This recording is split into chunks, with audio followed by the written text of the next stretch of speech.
আল্লাহ তাআলা বলে দেন ইখরিজুল হাইয়া মিনাল মাইয়িতি, আমি রব কেমন ক্ষমতাধর রব, তার কাছে কেমন ক্ষমতা আছে। আল্লাহ তাআলা বলে দেন ইখরিজুল হাইয়া, আমি জীবিতকে বের করি কি থেকে? মৃত থেকে।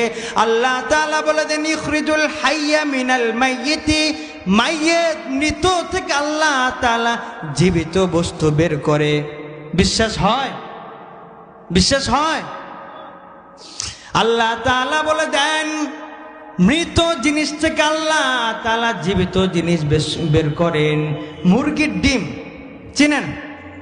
এটা জীবিত না মৃত? মৃত না জীবিত? আরো জোরে শুনতে চাই, মৃত কি না?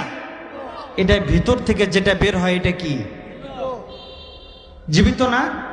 তাহলে আল্লাহ তাআলা কথা ঠিক আছে না নাই? ঠিক আছে না নাই? আল্লাহ তাআলা বলে দেন ইখরিজুল হাইয়া মিনাল মাইয়িত, আমি মৃত থেকে জীবিত বের করি, আমি ওই রব। এটা হলো প্রকৃতপক্ষে দেখানোর জিনিস। কিন্তু আরেকটা জিনিস আছে যেটা আমরা দেখি না, আল্লাহ তাআলা কিভাবে মৃত থেকে জীবিত বের করেন। হযরতে ইব্রাহিম আলাইহিস সালাম পয়গম্বর ছিলেন, কথা বলেন, চিনেন? নাম শুনছেন?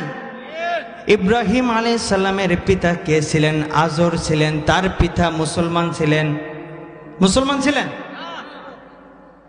আচ্ছা, কোন ব্যক্তি যদি মুসলমান না থাকে তাহলে সে জীবিত না মৃত? আরো যারা শুনতে চায়, জীবিত না মৃত? কোন ব্যক্তি যদি জীবিত থাকে নেক আমল না করে তাহলে সে কি জীবিত? তাহলে যারা হিন্দু, যারা অমুসলিম, তারা কি জীবিত থাকে মৃত না? তাহলে ইব্রাহিম আলাইহিস সালামের পিতা আজর ছিলেন মুসলমান না, অমুসলিম। তার ঘর থেকে আল্লাহ তাআলা বের করছে ইব্রাহিম আলাইহিস সালামকে। তাহলে আল্লাহ তাআলার কথা ঠিক আছে? মৃত থেকে জীবিত বের করলেন। বিশ্বাস হয়েছে? আল্লাহ তাআলা বলে দেন ওয়া ইখরিজুল মাইয়িতা মিনাল হাই, আমি চাইলে আবার জীবিত জিনিস থেকে মৃত বের করতে পারি। আমি চাইলে আবার জীবিত জিনিস থেকে, যেমন মুরগি, যেমন হাঁস, এগুলার ভিতর থেকে ডিম বের হয়। এটা জীবিত না মৃত? কথা ঠিক আছে না নাই?